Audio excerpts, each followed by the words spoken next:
अगर कोई व्यक्ति आपके संपर्क में ऐसा है जो बिना व्यभिचार के रहता ही नहीं है, बिना गलत बोले, बिना गलत खाए, बिना गलत पिए, बिना गलत संग दुर्संग किए वो रहता ही नहीं है, तो उसके घर के किसी बुद्धिमान व्यक्ति को कह दीजिएगा कि इसके नाम से रोज हनुमान चालीसा पाठ करो, क्योंकि इसके प्रेत बनने के लक्षण है मृत्यु के बाद।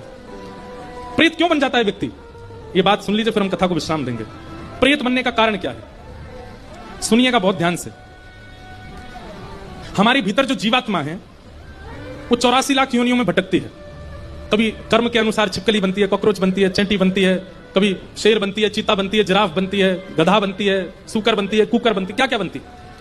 ये जीवात्मा 84 लाख योनियों में भटकती है और हर मृत्यु के बाद, हर योनि से मृत्यु के बाद कटघरे में खड़ी की जाती है और वहां इस पर शासन किया जाता है। इसने अपने पूर्व मानव जन्म में ये सब किया था, अब इसको कौन सा, अब बोले अब ये बन चुका, अब इसको ये बनाओ।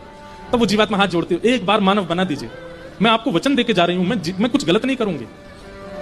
ठाकुर जी नहीं मानते और फिर ठाकुर जी तक बात नहीं, तो फिर ठाकुर जी कहते चलो इतना कह रहा है, इसको मानव बनाओ। अब देखो, मानव भी कहीं और बन गए तो भी समझो ठाकुर जी ने अति कृपा नहीं की, भोग भोगने के लिए भेजा, लेकिन मानव भी कहां बने, भारत में बने। और भारत में भी ऐसी जगह बन गए जहां आसपास कथाएं होती हैं, सत्संग होता है, आदि आदि सब। ये कथाओं को क्या समझिए, ठाकुर जी के द्वारा पत्र भेजा गया है 7 दिन का, जैसे 7 पन्नों का होता है, ऐसे 7 दिन का पत्र भेजा है ठाकुर जी ने। जैसे अपना कोई व्यक्ति दूर चला जाए तो उसके पास हम मैसेज भेजते हैं, ऐसे ठाकुर जी ने 7 दिन का पत्र भेजा है, हम पढ़ करके सुना रहे हैं। आप उसको सुनकर के समझ रहे हो कि भाई तुम ठाकुर जी के पास से आए हो, बहुत सारे वचन देके आए हो ठाकुर जी को कि ये जन्म व्यर्थ नहीं गवाओगे, इस जन्म में तुम बहुत अच्छी अच्छी क्रियाएं करोगे, सब बहुत बढ़िया करोगे।